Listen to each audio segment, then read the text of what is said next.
Maintenant qu'on a pu vérifier si l'utilisateur a bien rempli tout le formulaire, il est temps de récupérer les données de l'utilisateur dans des variables.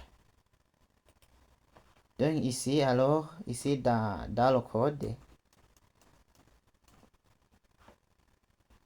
puisqu'on a vu qu'on a pu indiquer, ou bien on a pu indiquer en premier lieu à l'utilisateur, on lui a dit, hey, toi l'utilisateur, est-ce que tu as cliqué sur enregistrer? Si tu as cliqué sur enregistrer et tu as bien rempli tous les champs, oui, si tu as bien rempli tous les champs, alors ici je vais récupérer tes données, tes informations, afin que je les renvoie dans la base de données, Ici alors, je vais récupérer les données de l'utilisateur. J'utilise la déclaration d'une variable en PHP user. Je vais récupérer tout d'abord le nom user last name. Je crée une variable qui s'appelle user last name. Je le récupère avec la fonction HTML spécial chat. C'est cette fonction que je vais récupérer. Je vais expliquer après ce que c'est cette fonction.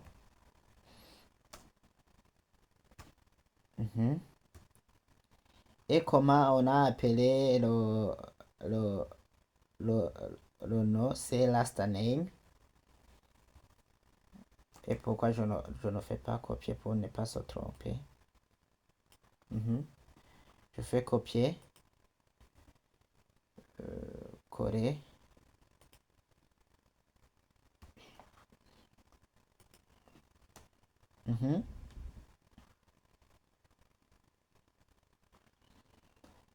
Je vais faire copier ce bout de code puisque j'aurai besoin pour le prénom.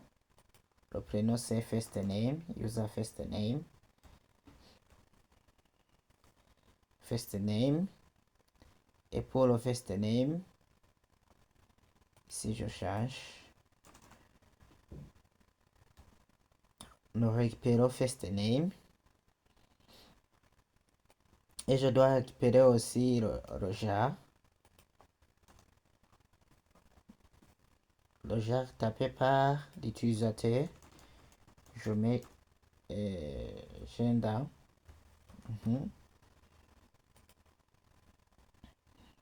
Ici, je récupère Gendam. Je dois récupérer aussi l'email.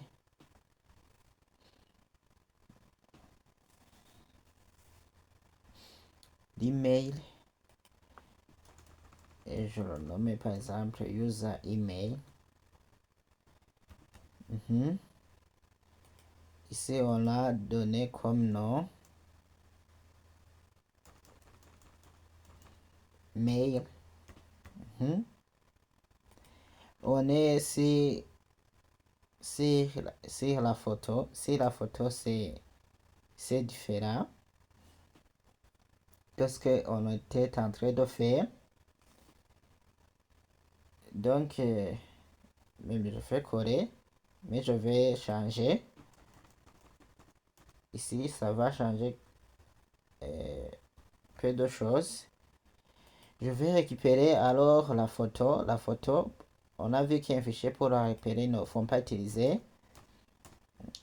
$post, c'est on utilise $files et le nom de la photo qu'on utilise c'est picture. Qu'est-ce que je fais? Si vous vous trompez, ça ne va pas marcher. Maintenant, ça va. Et souvenez-vous que là où on avait cherché, c'est dans ChatGPT. Il y a où on a différencié comment on peut récupérer une photo ici. On commence par récupérer son nom, le nom du fichier. C'est pourquoi ici je vais mettre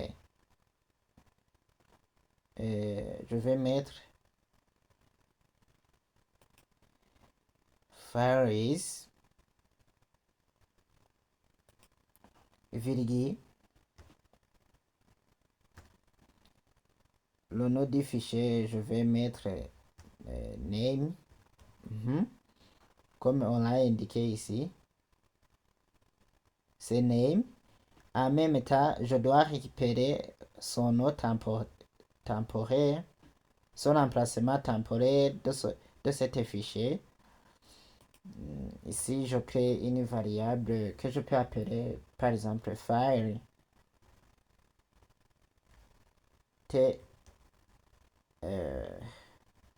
tmp name comme le nom de l'emplacement du fichier temporaire.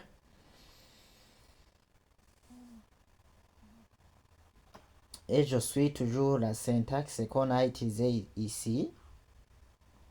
Donc je prends celui-ci.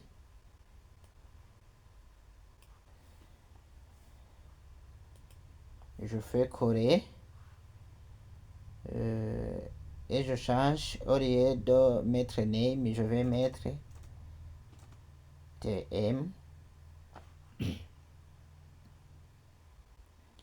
tmp name comme fichier, comme emplacement du fichier temporaire. Aussi, je peux récupérer quoi? Je peux récupérer est-ce que sa taille je l'ai besoin et le type. Je peux récupérer le nom et je peux mettre size par exemple, mais on n'a pas besoin beaucoup de size. Ici, il reste d'utiliser la fonction pour récupérer le fichier. On utilise la fonction move upload file. C'est une fonction. Et je vais créer alors où je vais déplacer mon fichier. Puisque ici, là, je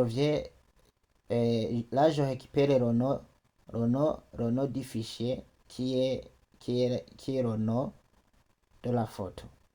Et puis, je stocke le nom de la photo dans un emplacement qui est temporaire.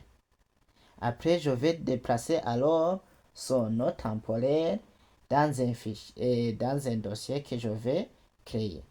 Ici alors, je vais créer un dossier dans gestion étudiant.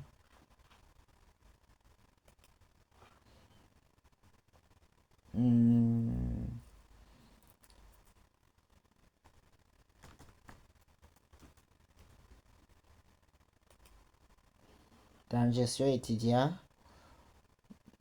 où je vais mettre le dossier, par exemple, que je vais appeler Picture, puisque ce sont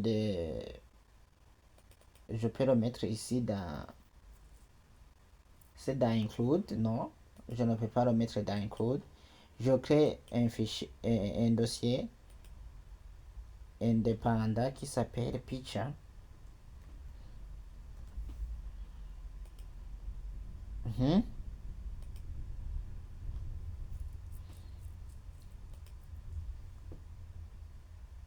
Ici alors, qu'est-ce que je vais faire? Je vais tout d'abord m'indiquer la racine là où je suis. Tout d'abord, il fallait que je mette.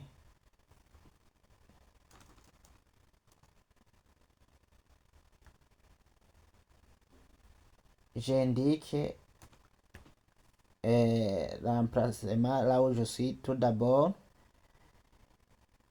je vais y aller dans le dossier qu'on appelle Picture, où se trouve le dossier. Est-ce que j'ai bien fait? Oui, ici. Je vais, je vais amener la photo dans Picture. Mhm.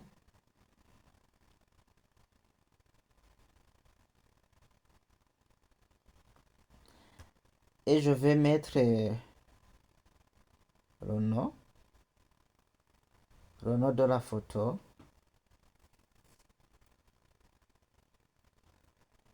Qu'est-ce que j'ai fait? Ici, il fallait que je mette, si je ne me trompe pas, Fari. Point pour concaténer, concaténation.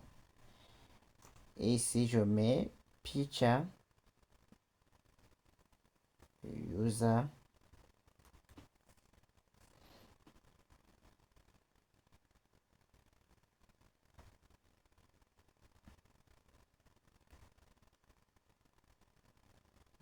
picture, le nom de la photo. Et je termine par un point virgule. Je vérifie si bien, si je ne me trompe pas. Faire tempo. Non, je ne me suis pas trompé. C'est bon. Je ne me suis pas trompé. Aussi, après avoir mis la photo, récupérer la photo, le nom de la photo et de le faire le déplacer dans Picture, il en reste de déclarer alors ce qu'on doit utiliser si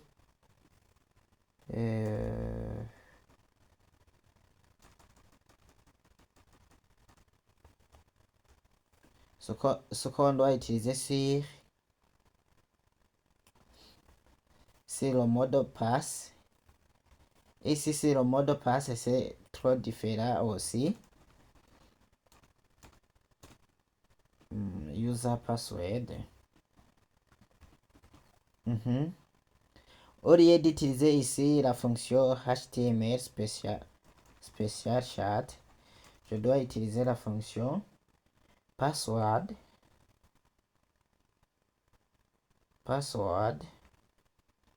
hash. Donc je vais cacher à l'utilisateur ce que ce que j'ai tapé à l'intérieur et ici aussi le mot de passe contient et pour le crypter je vais utiliser la fonction password default. Là je viens de récupérer toutes les données de l'utilisateur, mais je sais que vous ne comprenez pas c'est ce qu'on appelle les fonctions que nous venons d'utiliser.